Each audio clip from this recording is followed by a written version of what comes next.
closer to my goal. Okay? In effect, I'm browsing towards a goal. If I search for something, I'm trying to tell the website what I want. Okay? I may have failed to find it through the traditional architecture, through the navigation, and I'm resorting and saying, you know, I'm looking for this kind of thing.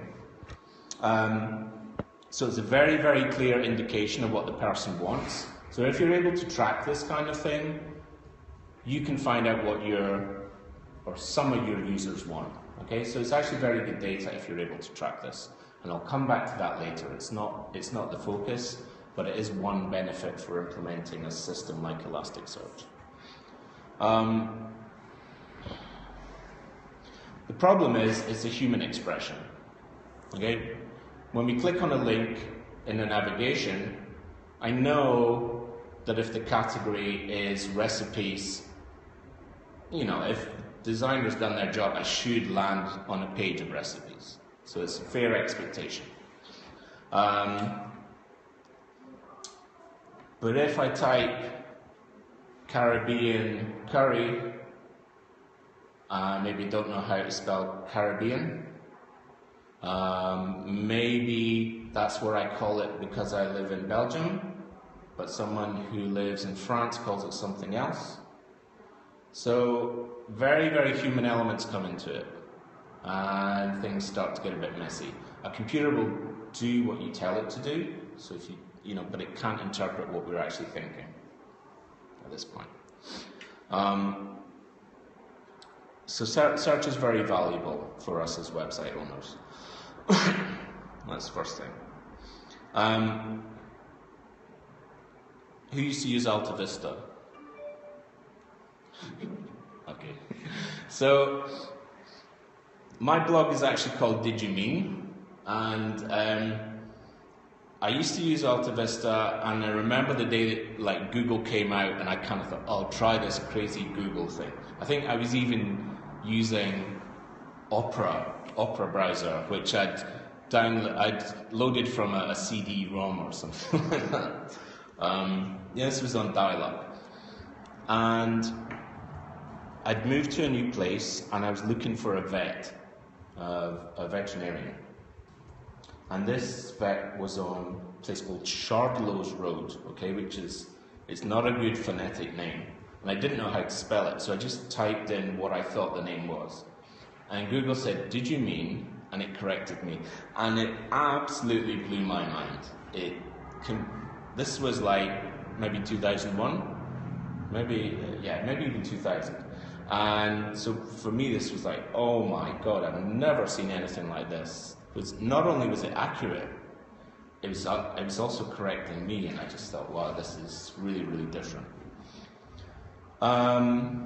But I'm not amazed at Google anymore, and it rarely even says, "Did you mean?" It rarely corrects me. It just kind of corrects me anyway, and doesn't even tell me it's correcting me. It just goes on and does it. It says, "Yeah, you know, you're wrong, but you know, here's the thing you're looking for." So that kind of brings around a thing of raised expectations. Okay, so Facebook did this with people putting photos online. Okay, you just drop a photo on, pick a photo, suddenly, bam, my photos are there, it's published. But for other people, you know, who are trying to upload photos on their website, it's like, why do I have to do this and open this and go here and name this and so on? And it's like, what a mess. So Facebook kind of drives that expectation of, I should just be able to go to a box and type the thing I want, and then it's published and distributed. So Facebook raises expectations, Google raises expectations, and part of the issue with these amazing expectations that we have is that people don't really differentiate between Google and you. They just think, okay, there's a box, I type in what I want, and it miraculously finds things. So I don't think people draw that distinction of when they're on Google and when they're on your website. They just see a box, so they expect things to be found, okay? And that's not really the case with WordPress, or as I say, generally CMSs in general, or things like Magento e-commerce systems.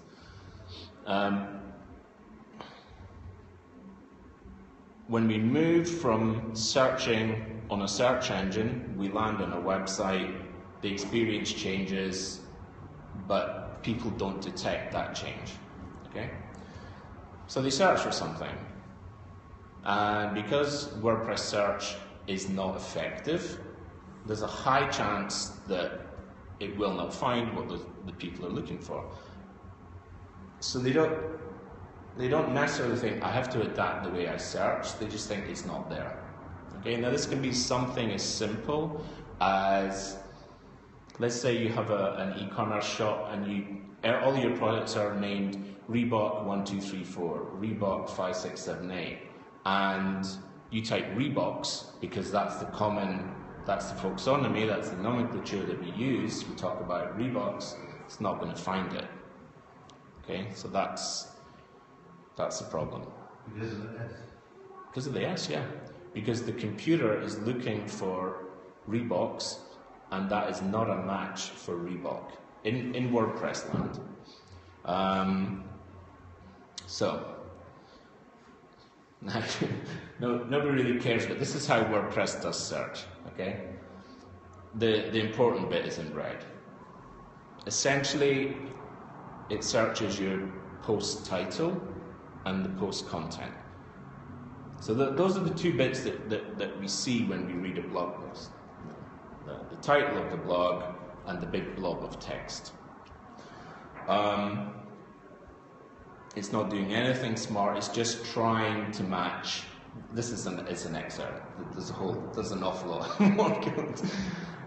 Matthew's spotting the errors, but so yeah, it's taking the words, splits them up, and then tries to find them, but only in very, very specific places. Okay? But I think most website owners think there's a search box, it's just going to search all of my public content and find this. It doesn't search tags, it doesn't search categories, it doesn't search comments. If you've made custom post types, which so many people do now, or they may not even realize, but just by using a plugin, it may have created a custom post type. WordPress is not looking there for that information. Plus, it's just using plain old SQL to try and find a match, and that's not a great way for humans to interface with computers. Okay, so that is a problem. As the biggest problem is that actually people think you're Google, so they want you to be Google, and you should. So,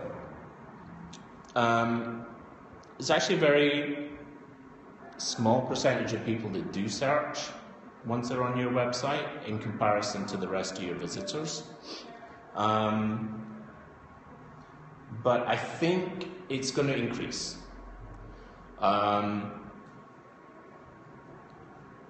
So it is something that we should take seriously and address and try and improve. Plus also, if someone is willing to put the effort into not leaving your website and start searching, they're one of your best bets. Best customer, best prospect, best reader, whatever it is you do, they're your best, insert your own words. Okay?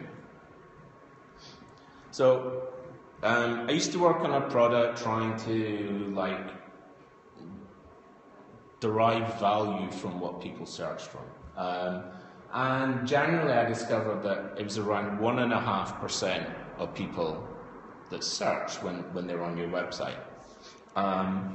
So it doesn't sound very interesting, it doesn't sound very sexy, it doesn't sound like you should actually help these people. But I do believe it's going to increase, and also, as I say, these are the people that are actually really saying why they're on your website and what they're looking for. So if you can track what they search for, you can adapt your content or perhaps even your business strategy around what they want. Okay? So the reason I think search is going to increase is because what do we have here? We have the little, what's called the hamburger menu on the left-hand side, these three stripes, and then we have a search box immediately underneath the logo. That's because, you know, I went to WordPress.org and I reduced the size of the browser, so this would be the mobile experience. And this is a very, very, very common recurring paradigm now on the mobile experience. When we get to our website, we're not presented with a menu of options. We're not presented with a, hey, take your best guess at where you want to go. We have the hamburger. People know what this is. People know it's a menu that it will expand. But look, we have a choice now. Do you want to just search for it? Why not? So I think, you know, no one can deny that mobile use is on the increase dramatically. I'm working on sites where mobile use is over 50% at the moment anyway. And this is the kind of thing you'll see if you're on a phone or on a tablet. So the traditional big menu of options is not going to be there for the moment. This is the way we solve the problem at the moment. I don't know how it's going to pan out, but let's say for the next 3 to 5 years, this is a common paradigm. So that's my theory that search will increase, because basically we offer it as an option much more frequently. The other thing is this, although this is a search engine, I know it's Canada, never mind, I was looking for a picture. I think voice search is going to increase dramatically as well. Probably more so on search engines, but we will be able to implement it, we can implement it rather, on our websites as well. And from the perspective that I'm talking about today, there is absolutely no difference between typing a word into a search box and using voice search. All it does is it figures out what are the words and sends them to a query that says, do we have this in the database? Okay, so voice just creates the same problem in WordPress. So because of mobile use, because of voice use, I believe search is going to increase dramatically. So we can fix it. So I have 3 solutions to show. 2 of them are within WordPress. By that I mean you install a plugin in WordPress and it extends WordPress's search capability. The third option, which I show at the end, is to use a dedicated tool called Elasticsearch, which performs much more like Google. Okay? It creates indexes of all your content so that it's properly searchable. It uses fuzzy logic, so you can make typos. It'll make guesses about what you're looking for. For Belgium, you can create specific indexes for specific languages, which might be useful in certain contexts. And it can do things like geospatial queries, so it can figure out where you are, and you can search for something, and it can figure out the nearest option. Because relevance of the returned results is a crucial factor as well. And for some people, the actual location may be relevant. So we've all used the Google search on pizza, you know, just to test it. So pizza's fine, but their geolocation is super important. Okay.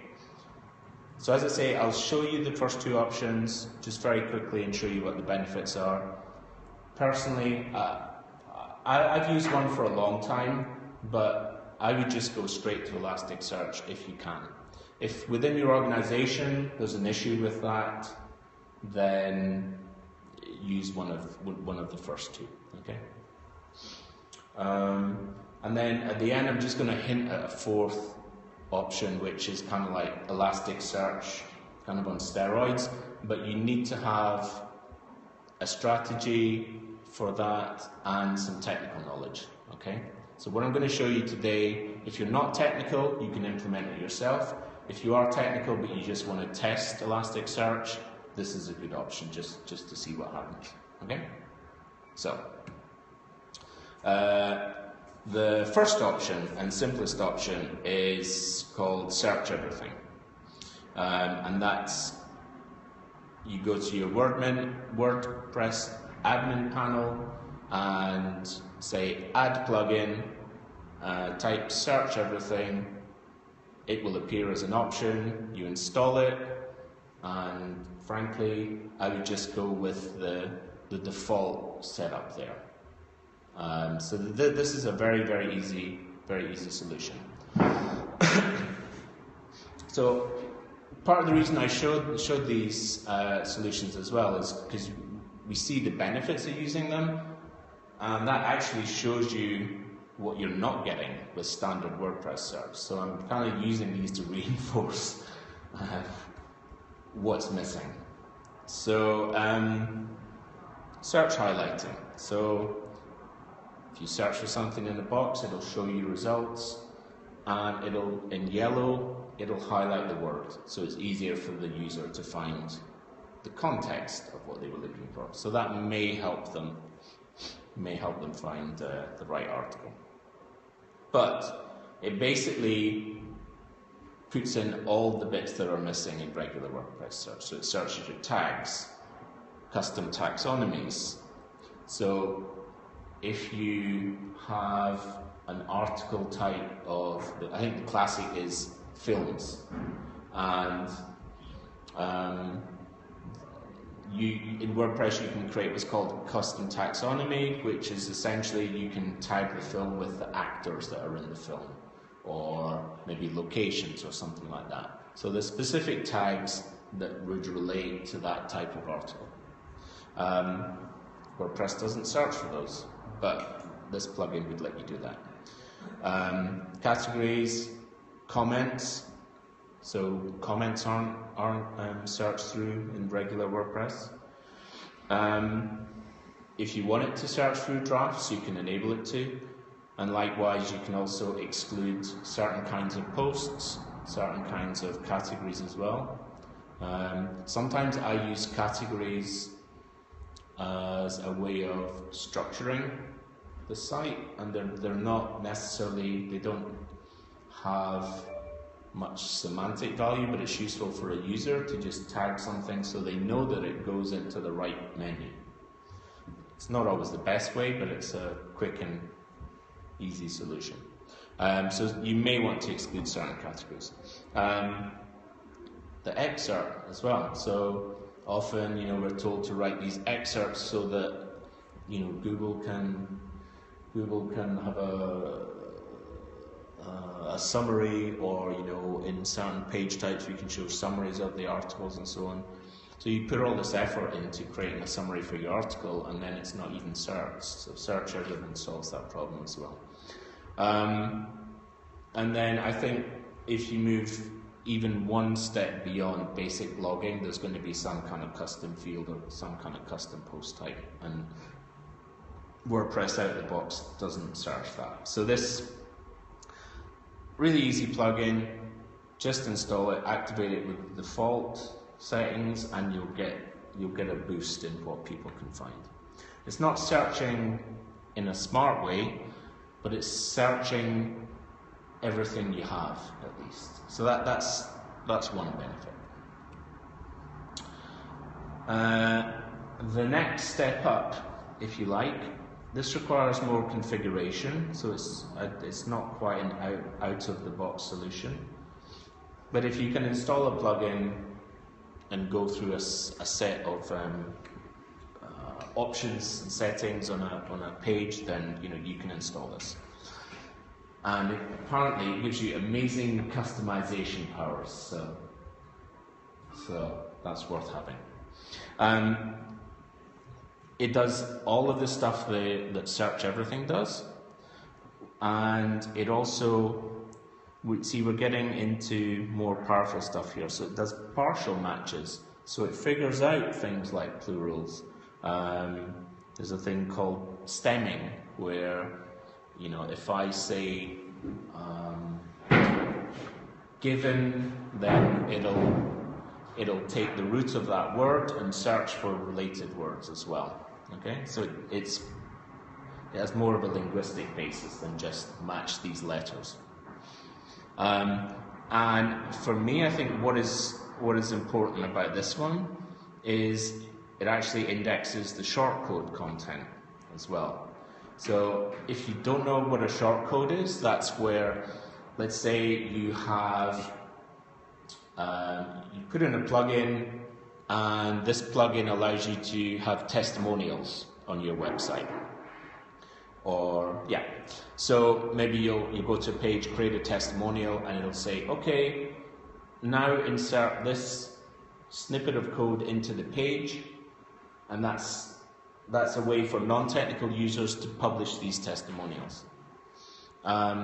If WordPress just searches normally, it just sees the little snippet of code. It doesn't know what that code actually renders. It doesn't know what the text of the testimonial is. So relevancy actually goes and figures out what is the content here. So again, it's going deeper. It's actually searching almost everything that you have. And again, for Belgium, importantly, WPML is WP multilingual, I guess. Yeah.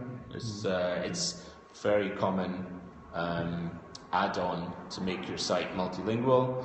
So it handles all of the multilingual stuff as well. It's free, but there's a paid version as well which handles multi-site. Multi-site is where you have one installation of WordPress that can be a network of blogs. So kind of one administration, but you can give different writers their own blog, as it were. So in a standard multi-site setup, it'll only look in the site that you're on. Then maybe you want to have, you know, an entire network search across your blog network. So for the paid version, you're able to do this. The guys in the Netherlands, they use multi-site for the news site. Yeah. So these are some guys in the Netherlands. They have news.nl, and they use multi-site, but they have basically a website for every region in the Netherlands to cover news. About 400 subsites. Yeah. So it's it's news, so there's a lot of content anyway. Yeah, and B, it's regional. So you may want to search across the board, or you may just want to go into that regional silo. And it's called relevancy because it starts to introduce relevance. Standard WordPress search plus the first plugin that I showed you, they just show you everything by date. If it finds something, it'll show you the latest thing first, and then in December, or yes, the oldest thing last.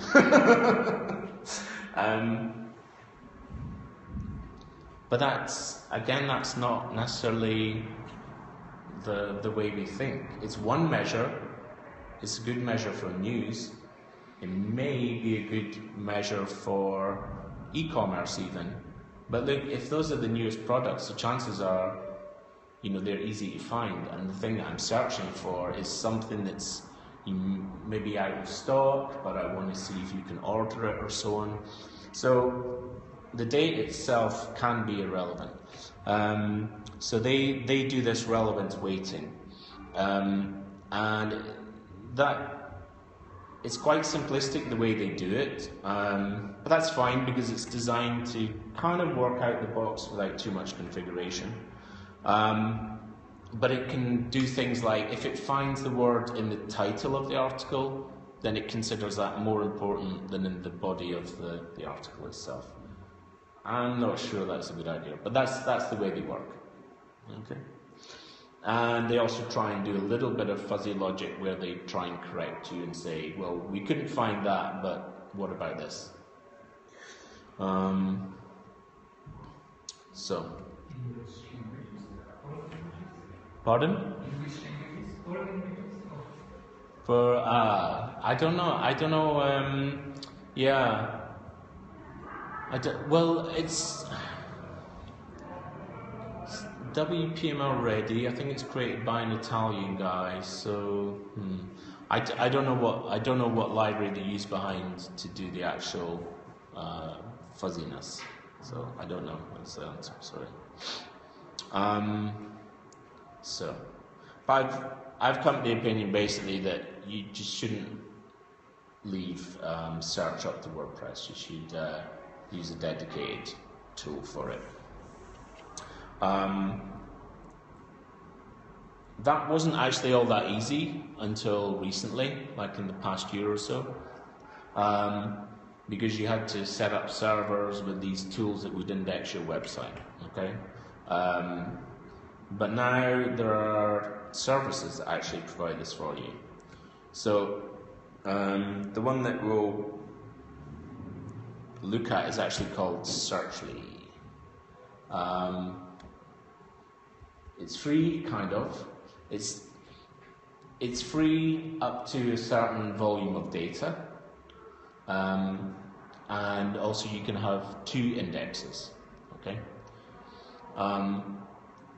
So for most people, 1 index is fine, and the volume of data shouldn't be too much of an issue unless you're on a really, really, really big news website. And that's because if you're thinking, oh yeah, but my database is this big and I have these many articles, that's not the way it works. It searches your website, it indexes, it breaks it down into indexes. It says, okay, here are where all these words occur and so on. So it really crushes it down. So I think from my website, the index is 50 kilobytes. So it's nothing. It's absolutely nothing at all. And you're allowed 2 gigs, sorry. Let's check that. Okay, so here's the bit where we take the break. So if you want to set this up and try it out, you're welcome to. If no one wants to do that, that's fine as well, we just go to the bar. And I can just quickly walk you through, or if anyone wants to do it, we can do it now. It's up to you. Always take a break and then you go hands-on, no? Yeah, okay. Perfect. Okay, cool. So if you do want to do it though, go to searchly.com and create an account so that you can get the email and verify the account and then be in there.